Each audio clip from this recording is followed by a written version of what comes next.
ಕೂತ್ರು ಸಹಿಸಲ್ಲ, ನಿಂತ್ರು ಸಹಿಸಲ್ಲ. ನಾನು ಈ ಮನೆಯಲ್ಲಿರೋದೇ ಅವ್ರಿಗೆ ಇಷ್ಟ ಇಲ್ಲ. ಅದಕ್ಕೆ ಅವರಾಗೆ ಅವರು ಕಾಲ್ ಕೆರ್ಕೊಂಡು ಜಗಳಕ್ಕೆ ಬರ್ತಾರೆ. ಅವ್ರು ಅಂದ ಹಾಗೆ ಅನ್ಸ್ಕೊಂಡಿರ್ಲ.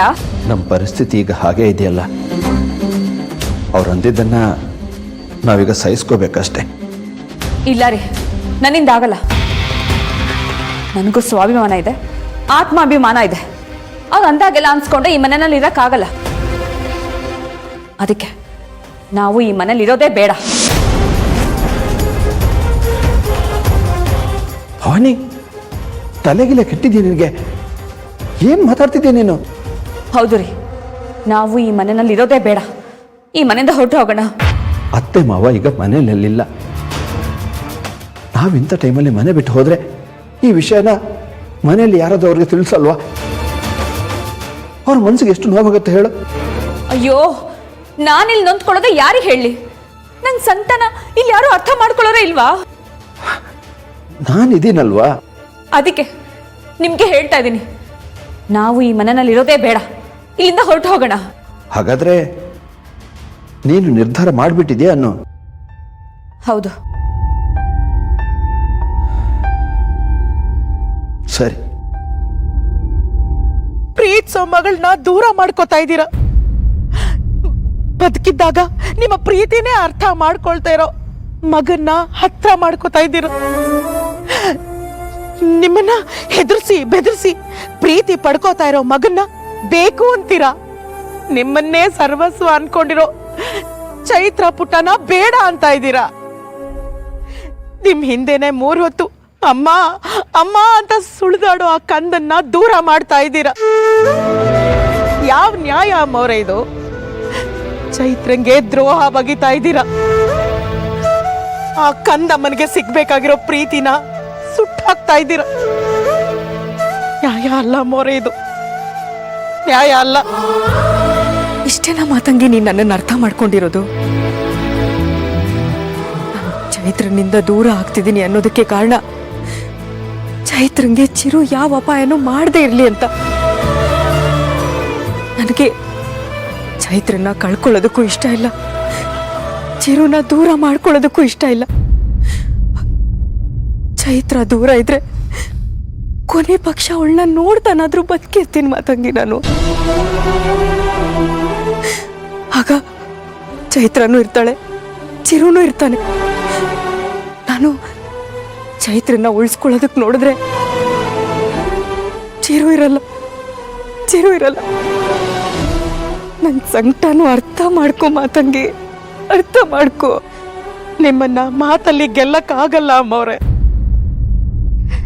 ನಿಮ್ಮನ್ನ ಅಂತ ಹೇಳೋದಕ್ಕಿಂತ ನಿಮ್ಮೊಳಗಡೆ ಇರುವ ಆ ತಾಯಿ ಪ್ರೀತಿನ ಸೋಲ್ಸಕ್ಕಾಗೋದಿಲ್ಲ. ಆಯ್ತು, ನೀವು ಚೈತ್ರನ ಬಿಟ್ಬಿಡ್ತೀರಾ ಅಂತಾನೆ ಅನ್ಕೊಳ್ಳೋಣ. ಆದ್ರೆ ಅಮ್ಮವರು, ಚಿಕ್ಕಮ್ಮವರು, ದೊಡ್ಡ ಯಜಮಾನ್ರು ಇವರೆಲ್ರು ಚಿರು ಶ್ರಾದ್ದ ಮಾಡ್ಬೇಕು ಅಂತ ಅನ್ಕೋತಾ ಇದ್ದಾರೆ. ಅವ್ರಿಗೆಲ್ಲ ಏನು ಉತ್ತರ ಕೊಡ್ತೀರಾ ನೀವು? ಅದಕ್ಕೆ ನಾನೀಗಾಗ್ಲೇ ಏನ್ ಮಾಡ್ಬೇಕು ಅಂತ ಯೋಚನೆ ಮಾಡಿದ್ದೀನಿ.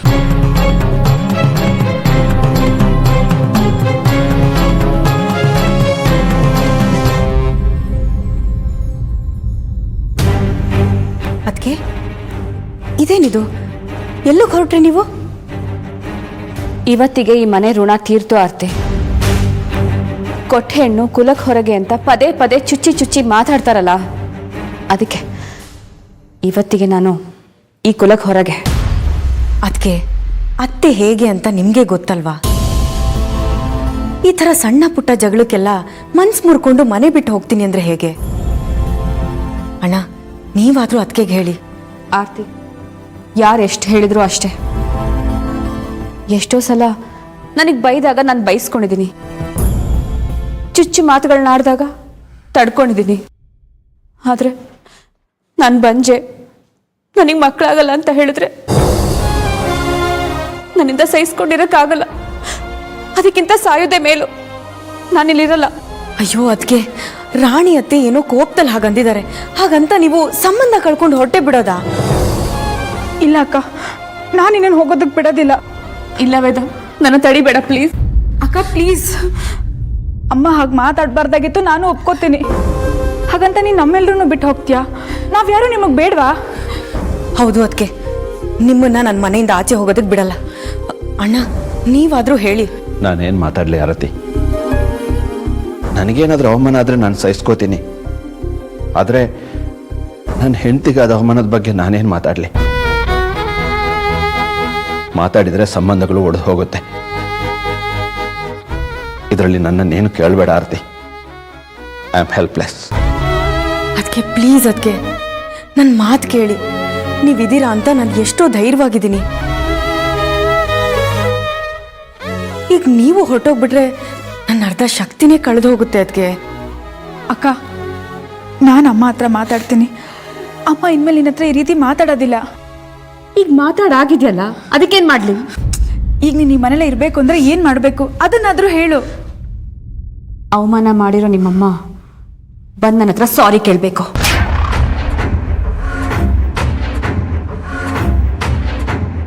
ಅದಕ್ಕೆ ನಿಮ್ಮ ದಮ್ಮಯ್ಯ ಅಂತೀನಿ, ದಯವಿಟ್ಟು ಇದನ್ನು ಮುಂದುವರಿಸ್ಬೇಡಿ. ಆರ್ತಿ, ಮಗನ್ ಕಳ್ಕೊಂಡಿರೋ ನೋವು ನಿನಗೆಷ್ಟಿದೆಯೋ, ಮಕ್ಕಳಾಗ್ತಿಲ್ಲ ಅನ್ನೋ ನೋವು ನನಗೂ ಅಷ್ಟೇ ಇದೆ. ಅಕ್ಕ, ಒಂದು ನಿಮಿಷ ನೀನು ಇಲ್ಲೇ ಇರು. ಅಮ್ಮ, ಅಮ್ಮ, ಅಮ್ಮ. ಏನೋ? ಭವಾನಿ ಅಕ್ಕ ಮನೆ ಬಿಟ್ಟು ಹೋಗ್ತಾ ಇದ್ದಾಳೆ.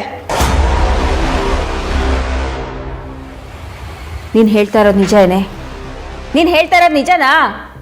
ಅಯ್ಯೋ ಅಯ್ಯೋ ಅಯ್ಯೋ, ಎಂತ ಸುದ್ದಿ ಹೇಳಿದ್ಯೇ? ನಿನ್ ಬೈಕ್ ಸಟ್ರೆ ಹಾಕ ಬಂಗಾರಿ ನೀನು. ಏನಾಯ್ತಮ್ಮ? ಇನ್ನೇನಪ್ಪ, ಅವಕಾಶ ಸಿಕ್ಕಿದ್ರೆ ಸಾಕು ಭವಾನಿ ಅಕ್ಕನ ಕಾಲು ಎಳಿಬೇಕು ಅಂತ ಅಮ್ಮ ಯಾವಾಗ್ಲೂ ಕಾಯ್ತಾ ಇರ್ತಾರೆ. ವಯಸ್ಸಲ್ಲಿ ಚಿಕ್ಕವಳು ಅಂತ ನೋಡಲ್ಲ, ಬಾಯಿಗೆ ಬಂದಂಗೆ ಮಾತಾಡ್ತಾರೆ. ನೀನ್ ಬಂಜೆ, ನಿನಗೆ ಮಕ್ಳಾಗಲ್ಲ ಅಂತ ಅಮ್ಮ ಹಾರ್ಟ್ ಮಾಡ್ಬೇಕಿತ್ತ? ಅವಳು ನನಗೆ ಅನ್ನೋವಾಗ ನಿನಗೇನು ಅನ್ಸಲ್ವಾ? ಅಮ್ಮ, ಅಪ್ಪಿ ತಪ್ಪಿ ನಾನು ನಿನಗೊಂದು ಮಾತಂದ್ರೆ ನನ್ನನ್ನು ಹೀಗೆ ರೇಗ್ತೀಯಾ? ಇಲ್ಲ ತಾನೆ? ಅವಳು ನಿನ್ ಮಗಳೇ ಅಲ್ವಮ್ಮ, ಯಾಕೆ ಯಾವಾಗ್ಲೂ ಕಾಲ್ ಕೆರ್ಕೊಂಡು ಜಗಳಕ್ಕೆ ಹೋಗ್ತೀಯಾ?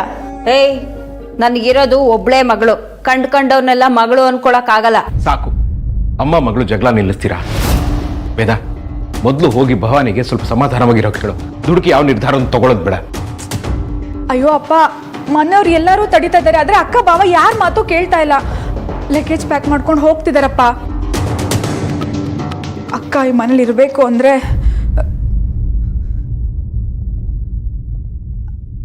ಅಮ್ಮ ಸಾರಿ ಕೇಳ್ಬೇಕಂತೆ.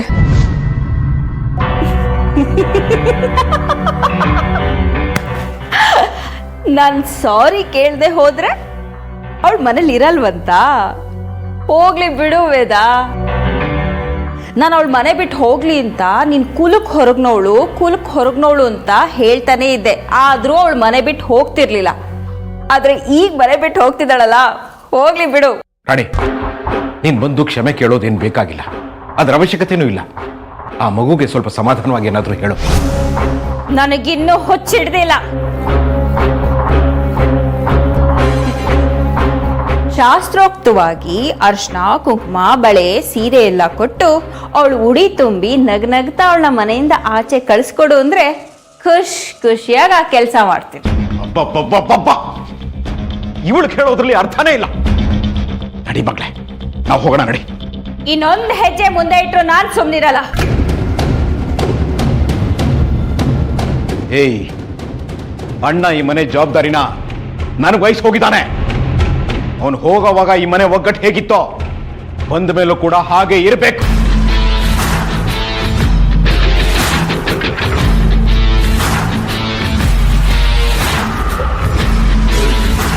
ಲೇ ರೀ, ಯಾಕೆ ಅವಳು ಮುಂದೆ ಹೋಗಿ ಗೋಳಾಡಿ ಉಳ್ಕೋ ಅಂತ ಹೇಳ್ತೀರಾ? ಅವಳು ಎಲ್ಲೂ ಹೋಗಲ್ಲ, ಇದೇ ಮನೇಲೇ ಇರ್ತಾಳೆ. ಸುಮ್ಮನೆ ನಾಟಕ ಮಾಡ್ತಿದ್ದಾಳೆ ಅಷ್ಟೇ. ಪರವಾಗಿಲ್ಲ ಬಿಡಿ. ಸೂತ್ಕದ ಮನೇಲಿ ಕೆಡಕಾಗುತ್ತೆ ಅನ್ಕೊಂಡ್ರೆ ಒಂದೊಂದೇ ನನಗೆ ಒಳ್ಳೇದಾಗ್ತಾನೇ ಇದೆ. ಆಗ್ತಾನೇ ಇರಲಿ. ಅದಕ್ಕೆ ನಿಮ್ಗೆಷ್ಟು ನೋವಿದೆ ಅಂತ ನನಗೆ ಗೊತ್ತು. ದಯವಿಟ್ಟು ದಯವಿಟ್ಟು ನನ್ನ ಮಾತು ಕೇಳಿ. ನೀವು ಹೀಗೆ ಮನೆ ಬಿಟ್ಟು ಹೊರಟೋದ್ರೆ ಅತ್ತೆ ಮಾವನ ಮನಸ್ಸಿಗೆ ಬೇಜಾರಾಗಲ್ವಾ? ನೀವೀಗ ಮನೆ ಬಿಟ್ಟು ಹೋಗಿದ್ದೀರಾ ಅಂತ ಅವ್ರಿಗೆ ಗೊತ್ತಾದ್ರೆ ಅವ್ರ ಎದೆನೇ ಒಡೆದೋಗುತ್ತೆ. ಅದಕ್ಕೆ ಇಲ್ಲಿ ನನ್ನ ನೋವಿನ ಬಗ್ಗೆ ಯಾರಿಗೂ ಯೋಚನೆನೇ ಇಲ್ಲ, ಬರೀ ಬೇರೆಯವ್ರ ಬಗ್ಗೆನೇ ಯೋಚನೆ ಮಾಡೋದಾಗೋಯ್ತಲ್ವಾ? ಬೇರೆಯವ್ರ ಬಗ್ಗೆ ಮಾತಾಡ್ತಿರೋದಲ್ಲ ಅಕ್ಕ, ಅಪ್ಪ ಅಮ್ಮನ ಬಗ್ಗೆ ಮಾತಾಡ್ತಿರೋದು. ನೀನ್ ಬಿಡೋ, ಅಕ್ಕನ ಬಗ್ಗೆ ನಿನ್ಗೇನೋ ಪ್ರೀತಿ ಇದೆ, ಏನೋ ಕಾಳಜಿ ಇದೆ.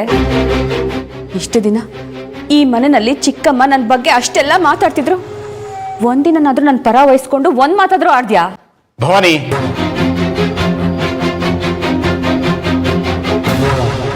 ಚಿಕ್ಕಮ್ಮನ ವಿರುದ್ಧ ಇವನು ಹೇಗಮ್ಮ ಮಾತಾಡ್ತಾನೆ? ಬೇಡಮ್ಮ ಭವಾನಿ, ನನ್ನ ಮಾತು ಕೇಳು. ಅಣ್ಣ ಅದಕ್ಕೆ ತೀರ್ಥಯಾತ್ರೆಗೆ ಹೋಗಿದ್ದಾರೆ. ಅವ್ರು ಇಲ್ದೇ ಇರೋ ಹೊತ್ತಿನಲ್ಲಿ ನಮ್ಮನೆ ಒಡೆದೋಯ್ತು ಅಂತಾದ್ರೆ ಅಣ್ಣ ಅದಕ್ಕೆ ಸ್ಥಿತಿ ಏನಾಗುತ್ತೆ ಅಂತ ಯೋಚನೆ ಮಾಡಿದ್ಯಾ? ಚಿಕ್ಕಪ್ಪ, ಅಪ್ಪ ಯಾವಾಗ ತೀರ್ಥಯಾತ್ರೆಗೆ ಹೋದ್ರೋ ಅವತ್ತೇ ಈ ಮನೆ ಒಡೆದು ಹೋಯ್ತು. ಅವರೊಂದ್ ದಿಕ್ಕಾಗಿದ್ದಾರೆ, ನಾವೊಂದ್ ದಿಕ್ಕಾಗಿದ್ದೀವಿ. ಮುಂದೆ ಎಲ್ರೂ ಒಂದೊಂದು ದಿಕ್ಕಾಗ್ಬಿಡ್ತಾರೆ. ಕೊನೆಗೆ ಈ ಮನೇಲಿ ಉಳಿಯೋದು ಆ ಮಹಾತಾಯಿ ಒಬ್ಳೆ. ಅಕ್ಕ, ಇನ್ ಮುಂದೆ ಹೀಗಾಗದೆ ಇರೋಗೆ ನಾನು ನೋಡ್ಕೋತೀನಿ ಕಣೆ. ಭವಾನಿ, ಮತ್ತೆ ಮತ್ತೆ ನಿಮ್ ಚಿಕ್ಕಮ್ಮನ ನಾಲ್ಗೆ ಬಗ್ಗೆ ನಾನು ಹೇಳ್ಬೇಕಾದಿಲ್ಲಮ್ಮ. ಅದು ಹಾಗೇನೆ, ಅದು ಯಾವತ್ತೂ ಬದಲಾಗೋದಿಲ್ಲ. ನೋಡು, ನನ್ನ ಮುಖ ನೋಡು, ನನಗೋಸ್ಕರ ಅವಳ ಮಾತನ್ನ ನಿರ್ಲಕ್ಷ್ಯ ಮಾಡಮ್ಮ. ಇಷ್ಟೆಲ್ಲ ನಡೀತಿರೋದಕ್ಕೆ ಕಾರಣ ಏನು ಅಂತ ಗೊತ್ತಾ? ನಾವೇ ಮಾಡ್ಕೋತಿರೋದಲ್ಲಮ್ಮ, ನಮ್ಮಿಂದ ಮಾಡಿಸ್ತಿರೋದು. ಯಾರು ಮಾಡಿಸ್ತಾರೆ ಚಿಕ್ಕಪ್ಪ? ಚಿರು.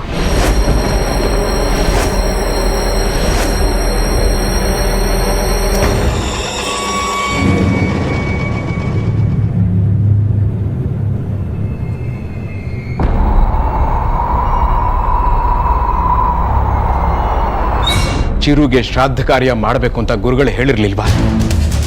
ಹಾಗೇನೆ ಈ ಮನೆಯಲ್ಲಿ ಒಂದು ನೆಗೆಟಿವ್ ಎನರ್ಜಿ ಇದೆ ಅಂತಾನೂ ಹೇಳಿದ್ರು. ನಾವು ಅದನ್ನೆಲ್ಲ ಮರ್ತೇ ಬಿಟ್ವಿ.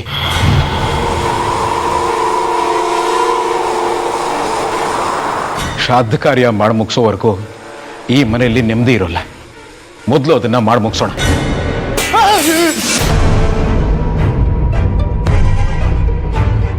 ಜಯಸಿಂಹ, ಅದೇನು ಅಂತ ಹೋಗಿ ನೋಡಪ್ಪ. ಮವ, ಅದು ಪಾತ್ರೆ ಪಾತ್ರೆ ಶಬ್ದ ಅಷ್ಟೇ, ಅದ್ರಲ್ಲಿ ನೋಡಕ್ಕೇನಿದೆ ಮವ? ರೀ, ಸುಮ್ಮನೆ ಹೋಗಿ ನೋಡ್ಕೊಂಡ್ ಬನ್ನಿ. ಮಾತಂಗಿ, ಹೋಗಿ ನೋಡು.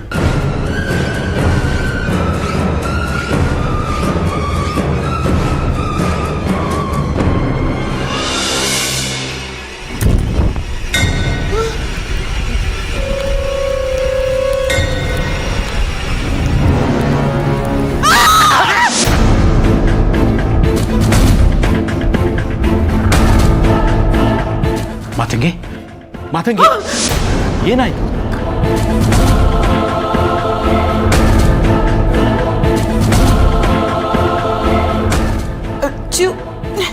ಅದು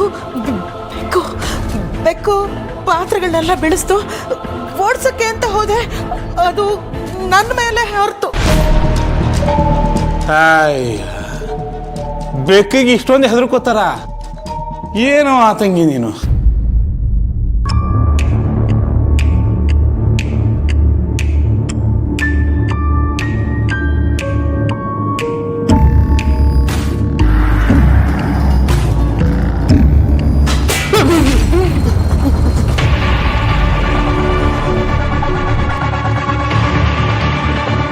ಅಯ್ಯೋ, ಅದಕ್ಕಿನ್ನು ಕೃಪಾಕರಣ ಕಾಣ್ತಿಲ್ಲ. ಮೊದಲು ಹೋಗಿ ಅವ್ರನ್ನ ತಡೀರಿ. ಗಾಡ್, ಒಂದಲ್ಲ ಒಂದೇನಾದ್ರು ಆಗ್ತಾನೆ ಇರುತ್ತೆ. ಲೇರೇ,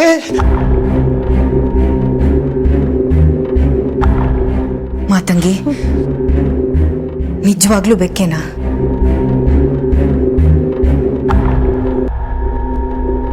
ಚಿರು ಅಮ್ಮೋರೆ, ನೋಡಿದ್ರಾ? ಶ್ರಾದ್ದ ಕಾರ್ಯದ ಬಗ್ಗೆ ಮಾತಾಡಿದ್ರೆ ಚಿರು ಕೋಪ ಹೇಗೆ ಹೊರಗೆ ಬರುತ್ತೆ ಅಂತ. ಏನ್ ಮಾಡ್ತೀರಾ ಅಮ್ಮೋರೆ? ಈಗೇನ್ ಮಾಡ್ತೀರಾ? ಚಿರು ಕೋಪ ಅಂತ ಅಡಿತೀರಾ, ಇಲ್ಲ ಶ್ರಾದ್ದ ಆಗೋದು ನಿಲ್ಲಿಸ್ತೀರಾ? ದಯವಿಟ್ಟು ಈಗ್ಲಾದ್ರೂ ನನ್ನ ಮಾತು ಕೇಳಿ ಮೋರೆ.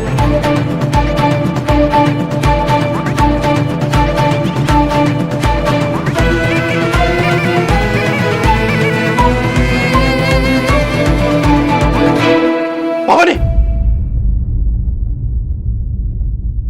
ಇನ್ನೊಂದು ಹೆಜ್ಜೆ ಮುಂದಿಟ್ರೆ ಈ ಚಿಕ್ಕಪ್ಪನ ಮೇಲೆ ಆಣೆ. ಭವಾನಿ, ನೀನ್ ಚಿಕ್ಕವಳಾದ್ರೂ ಪರವಾಗಿಲ್ಲಮ್ಮ, ನಿನಗೆ ಕೈ ಮುಗಿದು ಕೇಳ್ಕೊತಾ ಇದ್ದೀನಿ, ದಯವಿಟ್ಟು ಮನೆ ಆಚೆ ಹೋಗ್ಬೇಡ. ಚಿಕ್ಕಪ್ಪ, ದಯವಿಟ್ಟು ನನ್ನನ್ನು ತಡಿಬೇಡಿ. ಅಕ್ಕ, ಇಷ್ಟೇ ನಿನ್ ಪ್ರೀತಿ? ನಿನ್ಗೊಂದು ಅವಮಾನ ಆಯ್ತು ಅಂದ ತಕ್ಷಣ ನಮ್ಮನ್ನೆಲ್ಲ ಬಿಟ್ಟು ಹೋಗ್ಬಿಡ್ತೇನೆ? ನಾವೆಲ್ಲ ಲೆಕ್ಕಕ್ಕೆ ಇಲ್ವಾ? ಎಲ್ರು ಇಷ್ಟೊಂದು ಬೇಡ್ಕೋತಿದ್ದಾರೆ ಅಕ್ಕ, ಒಂದ್ ಸ್ವಲ್ಪನಾದ್ರೂ ಕರುಣೆ ತೋರಿಸೆ ಪ್ಲೀಸ್ ಕಣೆ. ಇನ್ಮೇಲೆ ಹೀಗಾಗಲ್ಲ ಅಂತ ಎಲ್ರು ಹೇಳ್ತೀರಲ್ವೇನೆ? ಪ್ಲೀಸ್ ಕಣೆ. ಬೇಡ ಕಣ, ನೀನು ನನಗೆ ರಿಕ್ವೆಸ್ಟ್ ಮಾಡ್ಕೊಳ್ಳೋದು ಬೇಡ. ನಿನ್ನ ಪರಿಸ್ಥಿತಿ ನನಗೆ ಅರ್ಥ ಆಗುತ್ತೆ. ಈ ಕಡೆ ಅಕ್ಕಂಗೂ ಹೇಳಕ್ಕಾಗಲ್ಲ, ಆ ಕಡೆ ಚಿಕ್ಕಮ್ಮನೂ ಎದುರು ಹಾಕೊಳ್ಳೋಕ್ಕಾಗಲ್ಲ. ಇಟ್ಸ್ ಓಕೆ, ಪ್ಲೀಸ್ ನನ್ನನ್ನು ತಡಿಬೇಡಿ. ನಾನು ಇಲ್ಲಿಂದ ಹೋಗಲೇಬೇಕು, ಹೋಗ್ತೀನಿ.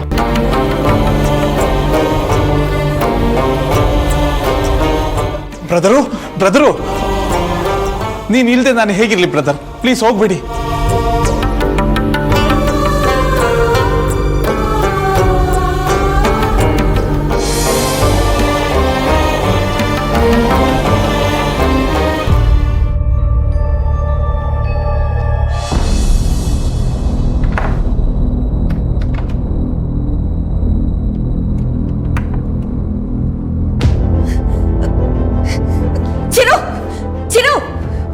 ಯಾಕೋ ಕೋಪ ನಿನ್ಗೆ? ಯಾಕಿಷ್ಟೊಂದು ಕೋಪ? ಕೋಪ ಮಾಡ್ಕೋಬೇಕಾಗಿರೋದು ನಾನು. ಆದ್ರೂ ಎಲ್ಲದನ್ನು ಸಹಿಸ್ಕೊಂಡು ನಿನ್ನ ಹತ್ರ ಮಾತಾಡಕ್ ಬಂದಿದ್ದೀನಿ. ಚಿರು, ಯಾಕೋ ನನ್ ಮೇಲೆ ರೇಗ್ತಿದ್ಯಾ? ನನಗೆ ಮೊದಲು ಕೋಪ ಬರ್ಸಿದ್ಯಾರು? ನೀವು ತಾನೇ? ಎಲ್ಲರೂ ಸೇರಿ ನನ್ನ ಕಳಿಸ್ತಾ ಇದ್ದೀರಲ್ವಾ? ನೀನೇನು ಮಾಡ್ತೀಯಾ? ನೀನು ಒಪ್ಕೊಳ್ತೀಯಾ? ಒಪ್ಕೊಳ್ಳೋದಾಗಿದ್ರೆ ನಿಮ್ಮಪ್ಪ ಹೇಳ್ದಾಗ್ಲೇ ಒಪ್ಕೋತಿದ್ದೆ ಚಿರು. ಅವರೆಲ್ಲರೂ ಹೇಳಿದ ತಕ್ಷಣ ನಾನು ನಿನ್ನನ್ನು ದೂರ ಕಳಿಸಲ್ಲ ಕಣೋ. ಈ ಶ್ರಾದ್ದ ಕಾರ್ಯ ಆಗಲ್ಲ. ಎಲ್ಲರೂ ಸೇರಿ ನನ್ನ ಕಳಿಸ್ಬೇಕು ಅಂತ ಡಿಸೈಡ್ ಮಾಡಿದ್ದಾರೆ. ನಿನ್ನೂ ಒಪ್ಪಿಸ್ತಾರೆ. ನೀನು ಸುಳ್ಳು ಹೇಳ್ಬೇಡ. ನಾನು ನಿನ್ನ ಮಾತನ್ನ ನಂಬಲ್ಲ. ನನ್ನ ಮಾತು ನಂಬು ಕಂದ. ಈ ಕಾರ್ಯ ಆಗೋದಕ್ಕೆ ನಾನು ಬಿಡಲ್ಲ. ನನ್ನ ಮೇಲೆ ಆಣೆ ಕಣೋ, ನನ್ನ ಮೇಲೆ ಆಣೆ. ನಾನು ನಿನ್ನನ್ನು ದೂರ ಕಳಿಸಲ್ಲ. ನೋಡು, ನಿನ್ನ ಕೋಪಕ್ಕೆ ರಾಣಿ ಅಮ್ಮನ ರೂಮು ಲಾಕ್ ಆಗೋ ಹಾಗೆ ಮಾಡಿದೆ. ಅದರಿಂದ ರಾಣಿ ಅಮ್ಮನ ಜೊತೆ ಭವಾನಿ ಅದಕ್ಕೆ ಜಗಳ ಮಾಡಿಕೊಂಡು ಮನೆ ಬಿಟ್ಟು ಹೋಗ್ತಿದ್ದಾರೆ. ಈ ಮನೆಯವ್ರಿಗೆ ಯಾರಿಗೂ ತೊಂದರೆ ಮಾಡಲ್ಲ ಅಂತ ನಿನ್ನ ಮಾತು ಕೊಟ್ಟಿದ್ಯಾ ಚಿರು? ನಾನು ಯಾರಿಗೂ ಏನು ಮಾಡಲ್ಲ. ನನ್ನ ಕಳಿಸ್ಬೇಕು ಅಂತ ಮಾತಾಡಿದ್ರೆ ಯಾರನ್ನು ಸುಮ್ಮನೆ ಬಿಡಲ್ಲ. ಇಲ್ಲ ಅಂತ ಹೇಳ್ತಿದ್ದೀನಲ್ಲಪ್ಪ, ನನ್ನ ಮಾತು ನೀನು ಯಾಕೆ ನಂಬ್ತಿಲ್ಲ? ನೋಡ್ಚಿರು, ಪ್ರಾಬ್ಲಮ್ ಕ್ರಿಯೇಟ್ ಆಗಿರೋದು ನಿನ್ನಿಂದ. ಅದು ಸಾಲ್ವ್ ಆಗಬೇಕಾಗಿರೋದು ನಿನ್ನಿಂದಾನೆ. ರಾಣಿ ಅಮ್ಮ ಬಂದು ಭವಾನಿ ಅದಕ್ಕೆ ಹತ್ರ ಕ್ಷಮೆ ಕೇಳೋವರೆಗೂ ನನ್ನ ಮನೆಗೆ ವಾಪಸ್ ಬರಲ್ಲ ಅಂತ ಮನೆ ಬಿಟ್ಟು ಹೋಗಿದ್ದಾರೆ. ಭವಾನಿ ಅತ್ತೆ ಈಗ ವಾಪಸ್ ಬರ್ತಾರೆ. ನನ್ನ ಕಳಿಸಲ್ಲ ಅಂತ ಪ್ರಾಮಿಸ್ ಮಾಡು. ಹೇಳಿದ್ನಲ್ಲ ಬಂಗಾರ, ನನ್ನ ಮೇಲೆ ಆಣೆಗೂ ಕಳ್ಸಲ್ಲ. ಹಾಗಾದ್ರೆ ಅವ್ರು ಪೂಜೆ ಮಾಡಿದ್ರೆ ಅದನ್ನ ತಡೀತ್ಯಾ? ಖಂಡಿತ ನಾನು ಈ ಕಾರ್ಯ ಆಗೋದಕ್ಕೆ ಬಿಡಲ್ಲ. ಡ್ಯಾಡಿ ಮೇಲೆ ಪ್ರಾಮಿಸ್ ಮಾಡು, ತಡೀತ್ಯಾ ಅಂತ. ಚಿರು,